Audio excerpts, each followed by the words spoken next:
I am leaving my wife tomorrow and I couldn't be happier. Part 2. Usually when I wake up, I go for a run or a bike ride. While I'm gone, my wife gets up, gets dressed, gets a smoothie going. Whatever. This morning I paced the kitchen, rehearsing what I had to tell her over and over again. When she finally came down, I felt oddly calm.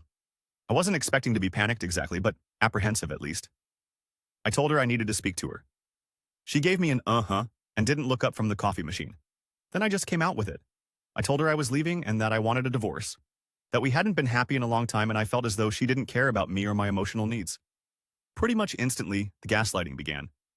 She cried that I never get her flowers anymore, that I don't do enough to support her, that I don't care if she's happy. I brought up the fact that I suggested therapy over a year ago and she agreed, but then made excuse after excuse not to go. I brought up the times she completely ignored the budget we worked on. I told her how it made me feel when she dismissed me when I tried to tell her how I was feeling. The crying escalated then, along with begging for a chance to make this right, to go to therapy, that she would be better. It went like I thought it would go, and I felt absolutely nothing. I don't care anymore. Whatever I once felt for her is just dead and gone, and she might as well have been a second cousin sobbing about her marriage for all the connection I felt to it.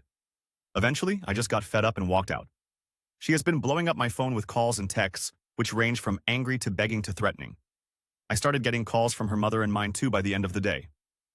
I spoke briefly to my mother and calmly explained that I was sorry she didn't hear it from me, but my wife was draining me financially and emotionally and I couldn't do it anymore. She was surprisingly supportive.